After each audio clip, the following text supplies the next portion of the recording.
And welcome to Nats Chat for Tuesday, April 16th, 2024, along with MASNsports.com Nationals insider Mark Zuckerman, who was at Dodger Stadium in Los Angeles. I'm Al Galdi, host of the Al Galdi podcast. The first time that Mark and I met in person was on June 9th, 2010, the morning after the unforgettable Major League regular season debut of Steven Strasburg. Well, here we are 14 years later. A lot has changed. And we finally have a national starting pitcher having registered a win in his Major League regular season debut for the first time since that Strasburg debut. An amazing drought is over. The Nats late night on Monday night won at the Los Angeles Dodgers 6-4 in game one of a 3-game series. Mitchell Parker, 2 runs in 5 innings, and yes, he got the win. This installment of the Nats Chat podcast is brought to us by the Fred Nats Star Wars Night, taking place in Northern Virginia this upcoming Saturday evening, April 20th. Tickets start at just $10. You can get your tickets now at frednats.com/tickets. Catch the future stars of the Washington Nationals right down the road in Fredericksburg. So the Nats now on their 9-game road trip in California are 4-3. The Nats for the regular season now are 7-9. And Mark, it only took 14 years, but we now can say that Steven Strasburg was not the last Nats starting pitcher to earn a win in his Major League regular season debut. And as we all expected, Al, Mitchell Parker would be the one to end that streak, right? Of course, we knew that one was coming. Thinking back to that morning that we met, very early morning at the radio station, probably about 5 a.m. when we got there. Well, I'm looking at the clock on my laptop and still on East Coast time. It says 2:01 a.m. right now as we tape this. So maybe there's some symmetry there as well. We do our best work, and maybe Nationals rookies do their best work very late at night or very early in the morning.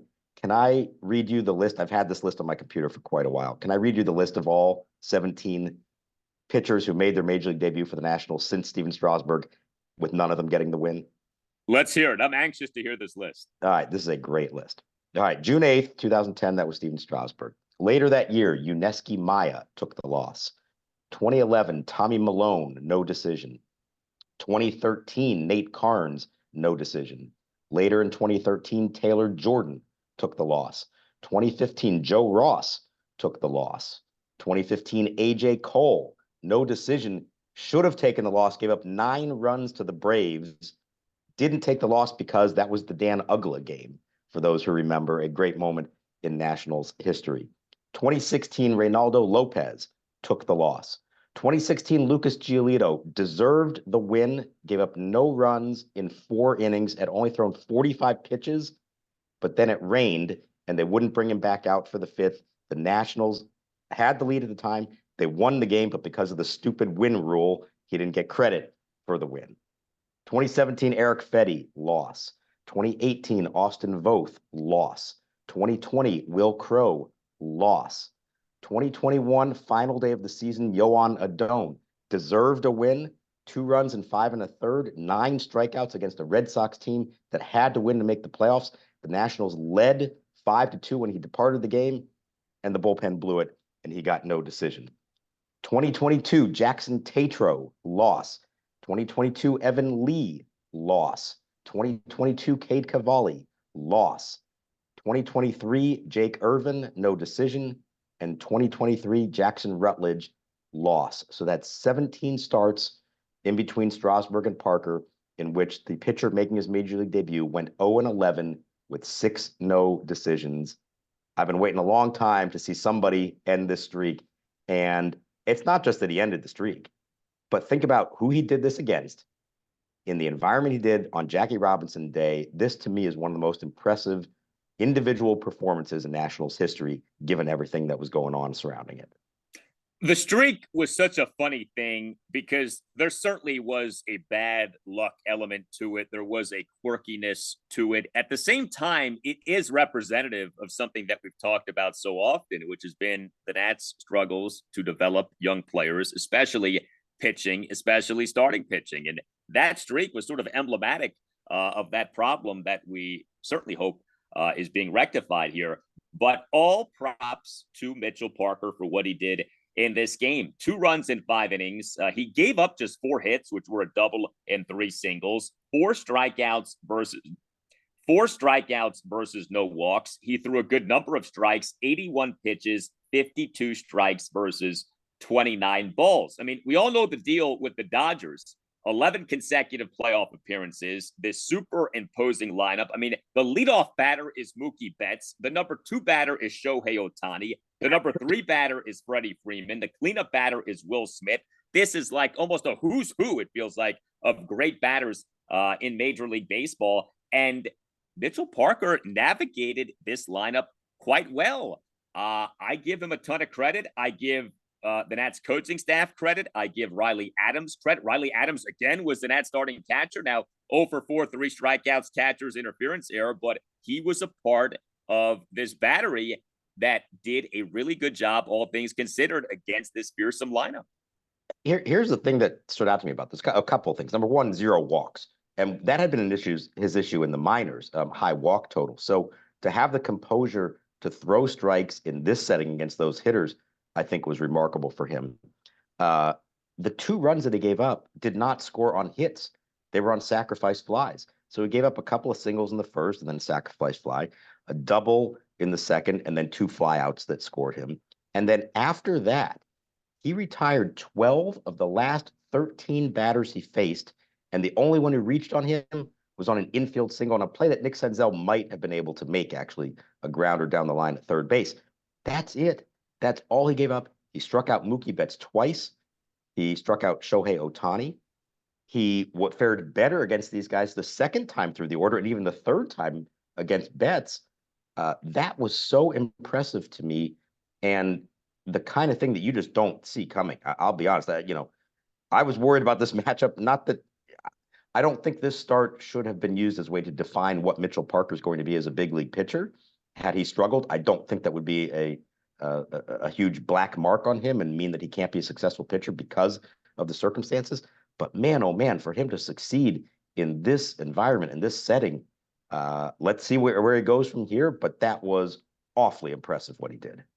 He's not a highly touted prospect. Nats took Parker in the 5th round of the 2020 MLB draft. He also is an older prospect. This is his age 24 season. And if we're being truthful, I mean, we've seen this kind of thing before. You mentioned game 162 from 2001, Yohan Adon. He looked good, and we see what has happened with him these last few years. So who the heck knows what this means? But whatever, we can worry about that stuff later.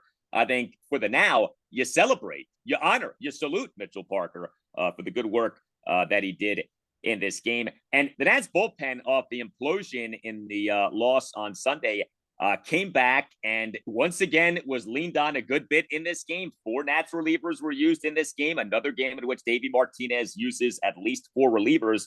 But the bullpen certainly was good enough here. 2 runs, 1 earned in 4 innings, 5 strikeouts, no walks, 0 walks from Nats pitchers throughout this game. As you just alluded to, Matt Barnes allowed a run, which was unearned in 2/3 of an inning. The run came in the bottom of the 6th, thanks in part to that catcher's interference error by Riley Adams. Dylan Floro faced 4 batters, got 3 outs. Hunter Harvey allowed a run in 1 1/3 innings. Came into the game bottom of the 7th, runner on first, 2 outs. Nats up 6-3. He, on the first pitch that he threw, gave up a 2-out opposite field single by Mookie Betts. But Harvey then retired the great Shohei Ohtani on a line out to center fielder Jacob Young. Harvey did then allow a run in the bottom of the 8th, but Kyle Finnegan, a no drama, perfect bottom of the 9th for the save. This was a good pitching evening for the Nationals. And you look at what was done by that top 3 of the Dodgers lineup. Betts, Ohtani, Freeman, a combined 3 for 12. No walks, 4 strikeouts, 0 extra base hits. Pretty good. Yeah, absolutely. Now, there were some loud outs in there. Ohtani hit a scorcher to center field off a 99-mile-an-hour fastball from Hunter Harvey for the final out of the 7th. But all things considered, again, really impressive. And Davey Martinez had to push some buttons with the bullpen to get through this one. Let's talk you through a couple of these things.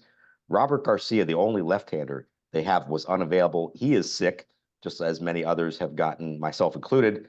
during this road trip. I saw him come into the clubhouse kind of late today. He did not look great, so he was not available. So you're without any of your lefties to face some of the toughest left-handed hitters in the sport in Ohtani, Freeman, and also Muncy. So Davey's got to find righties to match up with them. He did that. He ends up having to bring in Dylan Floro to get out of the sixth, bring him back for the seventh, Hunter Harvey to finish the seventh, back for the eighth, and then Finnegan, you know, it was a quick 1-2-3 inning, but the margin of error there was really slim because he's facing 8-9, and then it's Betts, Ohtani, Freeman, and you're up 2 runs. So any one batter gets on base, those guys now have a chance to tie the game with one swing. So for him, first of all, to get the 8-9 guys out quickly helped a lot, and then he very quickly got Mookie Betts to ground out, and so a much needed no drama save from him. But that was good to see some other guys step up in the cases of Barnes and Floro to help them get to the back end guys. And like I said, Davey did have to push some buttons in this one. It was not quite paint by numbers bullpen management. And one of the funny things with this game ends up being not just that Mitchell Parker got the win, but that Mitchell Parker outdueled Tyler Glasnow. I mean, the pitching matchup for this game was heavily weighted toward the Dodgers. Tyler Glasnow, one of the better starting pitchers in the majors. The Dodgers acquired him by a trade this past December, in which the Dodgers gave Glasnow a big money contract extension, 5 years, $136.5 million. And yet the Nats in this game tattooed Glasnow, broke the glass, if you will, to the tune of 6 runs in 5 innings. The Nats offense in this game, I loved what we saw.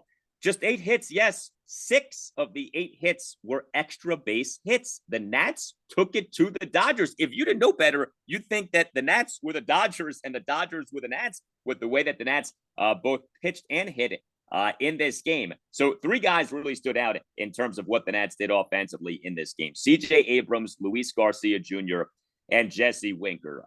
The rise of Abrams continues. This really is the #1 positive storyline for the Nats so far this season. C.J. Abrams seems to be establishing himself as a star.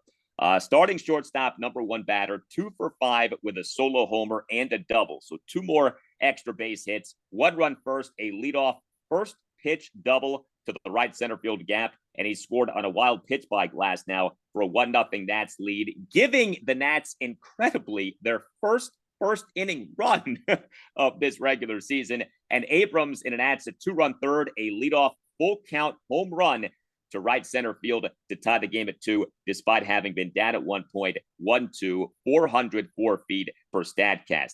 Abrams for this regular season now is slugging .648. 9 of his 16 hits have been extra base hits. It's a funny thing. He's not racking up stolen bases in the way that he was last season, in the way that other Nats have racked up stolen bases so far this season. Why is that? Well, he's getting all these extra base hits, so he's not necessarily in position to be generating stolen bases. So I think we'll take that lessening of stolen bases if it means hitting for more power. And man, he really is hitting for power so far this season. Slugging percentage is a nice thing, isn't it? Especially from a leadoff hitter. He's got 6 hits in the last week on this road trip, and 2 of them are doubles and 2 of them are homers. So he is locked in, and these are not, opposite field, just scrape over the wall. These are towering shots that he's hitting. That double was on the very first pitch, and that was a bullet to right center field, and he hustled his way into second base for that. The home run came on a 3-2 pitch at the end of a very good at bat for him. What you said, he's blossoming into a star, and I absolutely believe that. And I'll tell you what, we talked to him before this game about the Jackie Robinson ceremonies he was a part of beforehand. And you could tell just that he relishes being in this kind of environment. Big stadium, loud crowd, big event.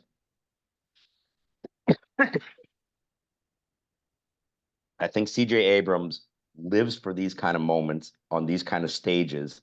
And that's a great sign. It's the kind of thing that star players need to have. He's got personality. He's got charisma on the field. And I think he has the skills to back that all up and truly show that he can become a star in this league. And whereas Abrams has 16 hits, 9 of which are extra base hits, Luis Garcia Jr. now 14 hits, 8 of which are extra base hits. If Abrams is the number one positive development for the Nats so far this season, Luis Garcia Jr. might be the number one most pleasant surprise for the Nats so far this season, because this is not a guy who had a good exhibition season, but he is hitting really well. Garcia in this game on Monday night, Nats starting second baseman, number 5 batter, 1 for 4, but the one was a 3-run home run. Luis Garcia Jr. in a Nats 3-run fifth, a 2-out full count, opposite field 3-run homer to left center for a 6-2 Nats lead. So Garcia for this regular season, slugging .545, 8 of his 14 hits have been extra base hits. We have seen him do a lot of good work in his time at the major league level, going the opposite way. He does that with this home run, and he continues to do really well. Really encouraged by what we're seeing from him. So that home run, I think that was arguably one of his best at bats in the big leagues. Another long at bat, full count. He ends up getting a slider on the 3-2 pitch. And we know he has the ability to just kind of stick the bat out and poke it to left field for a single. But what he did in this case is he stayed on it and drove the ball a mile to left center field for a home run. He has the ability to hit the ball out of the park to the opposite field.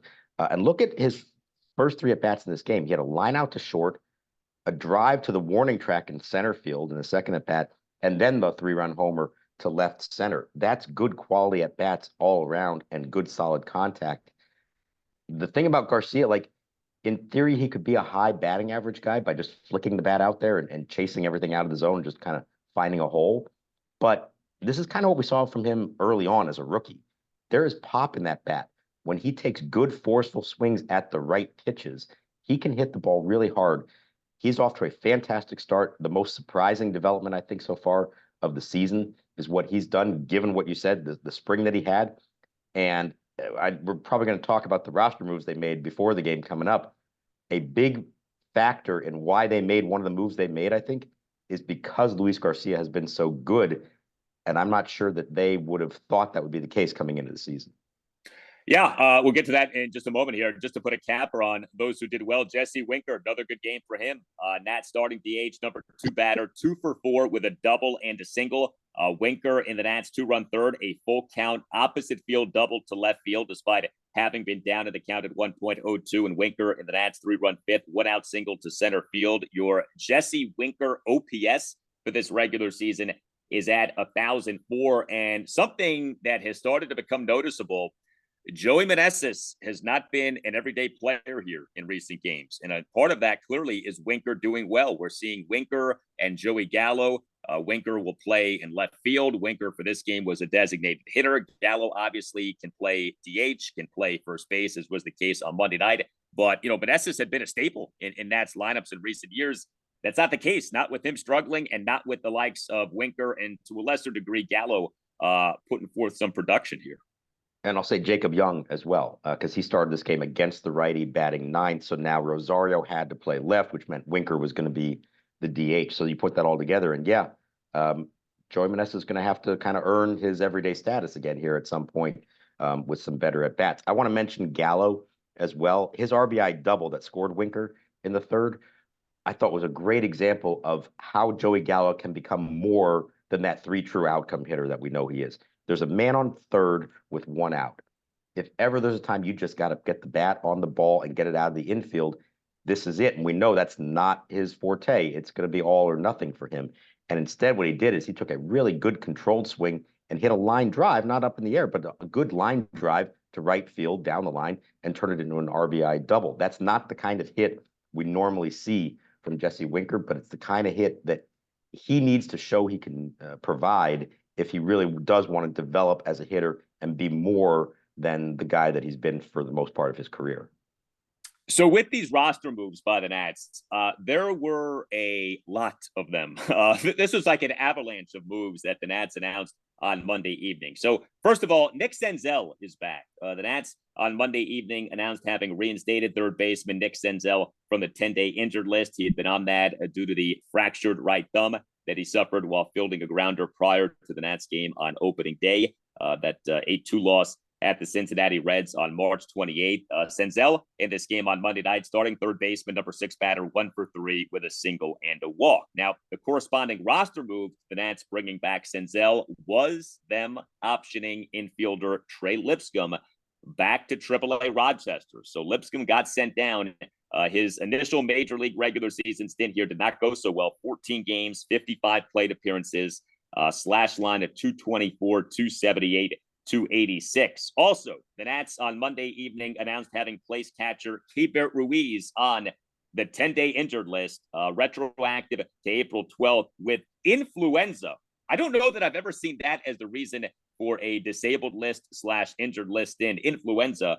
But he's been sick for a while, as we've been talking about, hasn't played in a game since now 2 Mondays ago. So Keibert got put on the 10-day IL, and the Nats also announced having recalled Drew Millis from AAA Rochester. So a lot to account for here, but I guess what maybe stands out the most is this optioning of Trey Lipscomb to AAA Rochester. You had brought that up as a possibility, so I take it you weren't that surprised by the Nats doing this.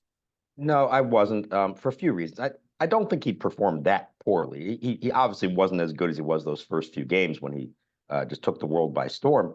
But I really don't think this was necessarily a reflection of his performance as much as it is a little bit of a roster crunch, which is you signed Nick Senzel to that contract. He got hurt prior to opening day before the game could even start. He's healthy and able to play. You got to put him out there and see what you got for your $2 million. Now, I think they were fine with that and kind of went into the season planning for Nick Senzel to be their third baseman for a while. What they were not necessarily counting on was Luis Garcia to play so well that there was no question about whether he deserved to remain as the everyday second baseman. And if Trey Lipscomb's going to be in the big leagues, he's got to play every day, wherever that is, third base, second base, or maybe even a little bit of outfield. Well, at the moment, you're not going to be sitting Senzel. You're not going to sit Garcia. Maybe a few matchups here or there against lefties, you're going to do that. So I think Garcia's performance is really what dictated this move. Now, I think it's also easy to justify by saying, hey, he didn't make the opening day roster. Somebody got hurt. That's why he then made it up here. And you don't, lose your job because of an injury. So the guy's healthy again. It's time to set him down. Davey Martinez was adamant that he's going to be back up here and probably sooner rather than later. At the moment, the timing and the roster crunch didn't quite, fit. What I think is a larger question that at some point here this year, they may have to come to grips with and make a decision on is Nasim Nunez, the Rule 5 pick. He's barely played. Pinch run a few times, defense a couple times. He started one game. That's an infield spot that Trey Lipscomb could have. Now, you'd still have to come up with a rotation for everybody to get their at-bats, but they're using a spot on their roster for somebody who hardly ever plays in the hopes they can get him through the season and then keep him in their farm system for whatever he might become someday. I'm going to be interested to see how this plays out. Are they truly committed to Nunez over the whole year and for the long term? They did this with Thaddeus Ward last year. Or does there come a point that they say, I don't know if we can justify a roster spot on this kid for someone who has obviously got speed and defensive skills, but is his offensive profile such that he's ever going to be enough of a hitter to stick in the big leagues, even as a bench player? Or is this somebody who is not necessarily worth the effort that they're going to go through here and preventing somebody else from being on the big league roster? Here's the thing, though. What if Lipscomb had hit better? Then what would they do now? I mean, would they just activate Senzel and not play him? Like what if Lipscomb was tearing it up? You wouldn't want to bench him. You wouldn't want to bench Garcia. What would the Nats have done? Yeah, maybe they would have dragged out Senzel's rehab a little longer, delay that decision, see what else came up. Maybe they would have found a way to get them all at bats, and spread that around and have Lipscomb play multiple positions. I don't know. It is interesting because clearly they want him to be a part of their future, and in a lot of ways he looks like he's kind of ready for this, but you've got a young second baseman who's off to a great start, and you don't want to give up on that. And then you have a third baseman that you signed. Now, maybe Senzel will play his way out of it. We don't know what he's going to be as a hitter. He has not lived up to his potential in his career, not with the Reds. But I think you have to at least give him a chance. I don't know what they would have done in that scenario. Maybe they would have found a way to keep them all. Or maybe they would have said, hey, you know what, Trey, we're going to stick with what the plan was going into the season, which is go down to AAA, get your work, and we'll get you up here when the time is right. Yeah, I would just say this about Senzel. I really don't think the leash should be very long. I mean, he's not here to be a piece for the future. He's a stopgap guy. I'm already not like entirely comfortable with choosing him over Lipscomb, but I get it. I mean, he hasn't played at all, so it's like you should at least give the guy an opportunity. And Lipscomb was struggling, so maybe Lipscomb wasn't ready for the majors. But if Senzel isn't doing well, there's no reason to stick with him. You know, one of the things that the Nats have done in recent years that I have not liked, they have stuck with guys who clearly are not long-term pieces for way too long in seasons, whether you're talking about, you know, Nelson Cruz or Cesar Hernandez or others who have come up as well. And I really hope that we're done with that. Like, I think it's super short leash. If Senzel does well, fine. If he doesn't, there should be zero hesitation to go to Lipscomb. And if he has to do some developing at the major league level, I think that's okay. Guys do that a lot. It can do guys some good. And like you said, it's not like Lipscomb was wretched in this stint. It's just that, you know, he ended up not doing that well, and the numbers ended up being not so good. Yeah, I don't disagree with anything that you just said. And I think there are a number of things that have happened that make you say, if they knew back in December what they know now, would they have signed some of these players that they did? Maybe not, but they did. And there's a certain obligation to say, well, these are some guys we signed to major league contracts. I guess we feel like we need to give them the opportunity to play. I agree. I do think they need to make sure that the young guys, when they are ready, have the opportunity to learn and grow at the major league level. And you don't want at bats taken away from them by players who clearly are not in this for the long haul here. I'll be interested to see. You hope, and they hope that Senzel plays well, and then that take care of it, and he, you know, maybe gets has some trade value for them down the road. But if not, how long is that leash? Are we talking weeks, or are we talking months before they have to make that decision? Yeah, I would hope that the former is the case. I think that would make the most sense. So game 2 for the Nats at the Dodgers late night on Tuesday night at 10:10. Patrick Corbin will be the Nats starting pitcher. And, you know, it's a funny deal. That was a really rough loss that the Nats suffered on Sunday, and that seemed to change the tenor of this trip out west. Well, here we are now. This win on Monday night in some ways flipped the script back to where it had been. The Nats need one more win, and they have a winning trip over these 9 games in California. So the opportunity to not only win a series at the Dodgers, but come back east with a 5-4 trip in California. And you're saying Patrick Corbin will be the one to secure that for them? I didn't say that. There is a game 3 of this series, but you only have to win 1 out of the remaining 2 to win the series. I mean, think about that. So that would be nice. Yeah, it would make it for a great trip, and it also make you say, man, if they hadn't just blown that game on Sunday in Oakland, you know, if they somehow did emerge with 3 straight series wins out west, that would be remarkable for them. But you know, I think we are paying more attention to wins and losses this year. We talked about that. I think it is important to pay a little more attention to what their record is this year. At the same time, with only a couple of exceptions so far this season, I've been impressed just with the way they're playing. They've been in almost every game. Some of the games they've lost have been very winnable games that they just didn't quite do something in the later innings, whether it was a bullpen or offensively, just didn't come through with one more hit they needed.